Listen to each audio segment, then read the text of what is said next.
But bam, before I begin telling you what I think, I want to establish that I'm a dumb shit who doesn't know much relative to what I need to know. Whatever success I've had in life has had much more to do with my knowing how to deal with not knowing than anything I know. The most important thing I learned is an approach to life based on principles that help me find out what's true and what to do about it. I'm passing along these principles because I'm now at the stage of my life in which I want to help others be successful rather than to be more successful myself. Because these principles have helped me and others so much, I want to share them with you. It's up to you to decide how valuable they really are, and what, if anything, you want to do with them. Principles are fundamental truths that serve as the foundations for behavior that get what you want in life. They can be applied again and again in similar situations to help you achieve your goals. Guys, Azam Meo, rhymes with KO here, BigRio.com, another quantum book review, a book review in about 3 paragraphs. This is a little bit different. Usually it's like a 1-page book review. You go through this in 3 to 5 minutes. You should feel like you read this book. I've wanted to read this book for a long time. Ray Dalio, I met him several years ago. He was a billionaire when I met him. He is $20 billion, he has $20 billion, something like that. Forbes magazine called him one of the 100 wealthiest people in America.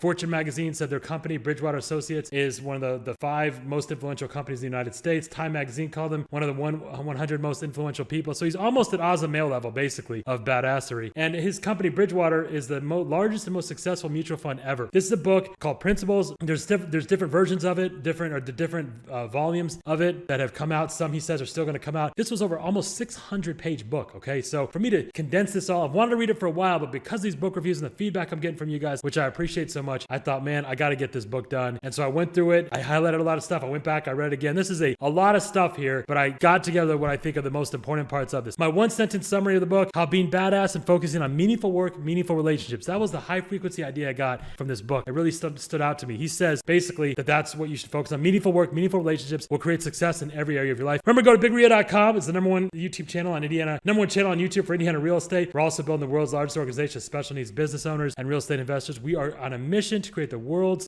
single most easy to follow, the single clearest instructions on how anyone can start from zero and get to 30 grand a month and create generational wealth. Our mission here is to make lifelong friends, helping folks around the world create generational wealth in Indiana real estate. All our hooks that we test, and we use the ones that get the most clicks and highest compliance. Okay, so so while making money was good, having meaningful work and meaningful relationships was far better. To me, meaningful work is being on a mission I became engrossed in, and meaningful relationships are those I have with people I care deeply about and who care deeply about me. Think about it. It's senseless to have making money as your goal. It's senseless to have making money as your goal, as money has no intrinsic value. Its value comes from what it can buy, and it can't buy everything. This is the idea that he talks about, having meaningful relationships first, and meaningful work, meaningful relationships. And I think from what I got, what he said, and from what I've experienced as well, it kind of feeds each other.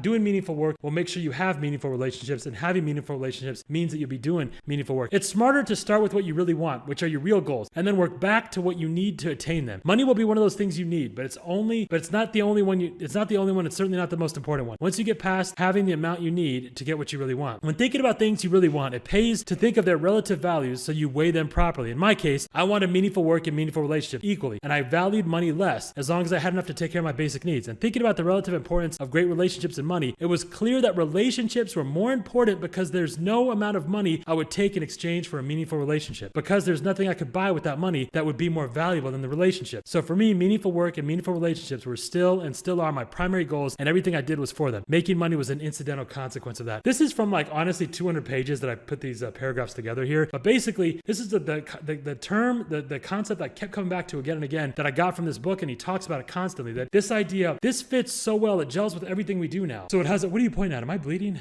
I always wonder if I'm bleeding or not. All right. So this idea of meaningful relationships, meaningful work, meaningful relationships, it makes a big difference. It's really what this whole, the whole GXM and getting everything going, the way that we start our businesses out, the way we build our companies, our heroes go out and just start volunteering, start building your 77s. Everything becomes a function of that. If you know how to go out and build relationships and help these people, everything will work out really well. It's a really pretty amazing process here. So all about 77s. The main takeaway was for me was the meaningful part, getting meaningful work and meaningful relationships. This is how our heroes are building all our companies. It's fun. You go out, if you want to start any business, my highest recommendation is go out and start volunteering. Start building your fan base. And for younger people, I always say, if you want to buy a business, go work at a business like that, whether it's a donut store or a bicycle shop or whatever, ice cream shop. Go work there, and you should become the employee that gets promoted quicker than anybody in the history of that company. You're not working, you're just hanging out with friends. By building good relationships and making sure that you're helping these people, it's not about a friendship based on business, but a friendship based on business is better than don't start a business based on friendship, but a friendship based on business. That's what Rockefeller said that. I said that first, then he stole it from me. But this concept of going out and do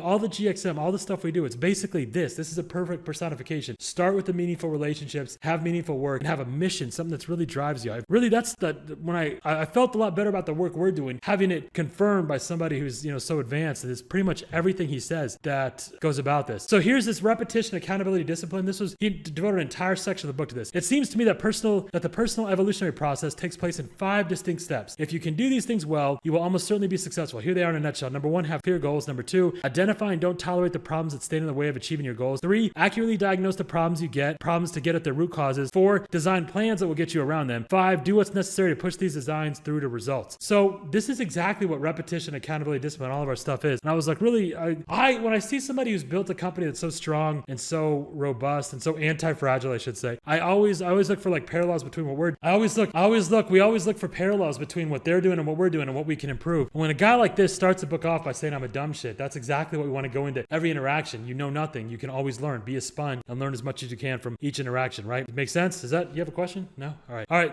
Is this the last one? Okay, ultra high achievers in time, repetition, accountability, and final notes. The more achieved are always looking at time in the long term. This is another concept he talked about in the book. I'm just summarizing this, but we've talked about this before, that this is all about the marshmallow experiment, right? If you get 1 marshmallow an hour, if you wait 15 minutes, you get 2. The people who are able to delay their gratification have better results, not just in school, but in marriages and in careers and life for 20, 30, 40, 50 years. The way that ultra high achievers look at time is different. They're not thinking about time. The Dalai Lama said that human beings are the only creatures that are thinking in terms of 100 years or 200 years, centuries ahead. And the question I'd always add to that is, what are you doing with that gift? What exactly are you doing? And ultra high achievers are always thinking. Steve Jobs, Da Vinci, Tesla, all these people are thinking way outside of their lifetime. They're thinking generational. So if you want to consider how the level of achievement that you have, the level of work you're doing, the level of frequency of your thoughts has to do with the timeline. If you're broke and you're just thinking about this week or this month or today, and that's all you're focused on, you're not going to get very far. The broader your spectrum is, the broader your perspective is, generally the better decisions you make. RAD is a simple way to double, redouble, and have more results.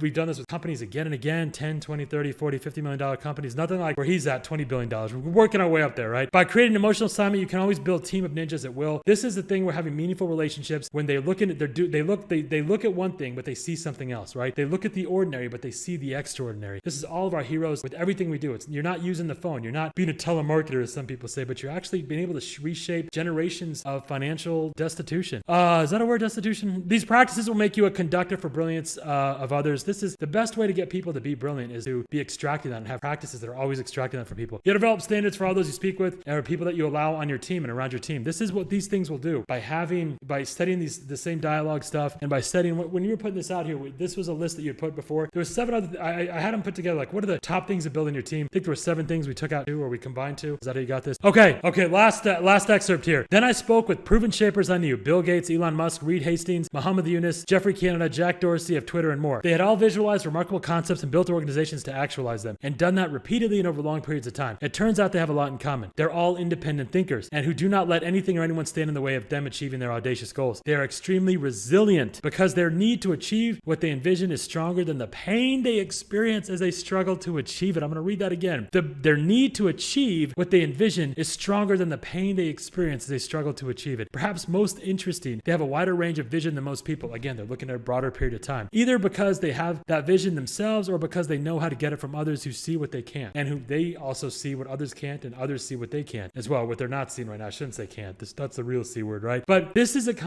what all of our stuff is all about, right? That, you've got, when you start speaking in high frequency thinking, go to bigria.com, look at our badass stuff, look at all the hooks we have for the different companies we work with, whether it's through the EDCs or whether it's through our incubator programs, all that stuff. We always look for a hook we can come up with, because if you have a good hook, it extracts the best version out of people as soon as you talk to them. In one sentence, it's like, my gosh, when we say we're building the world's largest organization of special needs business owners and real estate investors, for example, people are like, oh my gosh, I want to do that. That's exactly what you want to have, a hook that's that powerful, that's that positive, that creates that kind of immediate draw, that immediate pull, and people flock to you. People want to be a part of that. All are able to see both the big pictures and the granular details and levels in between, and synthesize the perspectives they gain at those different levels. They are simultaneously creative, systematic, and practical. Above all, they are passionate about what they are doing, intolerant of people who work for them who aren't excellent at what they do, and want to have a big beneficial impact on the world. How cool is that? That's Principles by Ray Dalio. That's what I got out of this. I hope that helps, guys. Thank you so much. Meaningful work, meaningful relationships.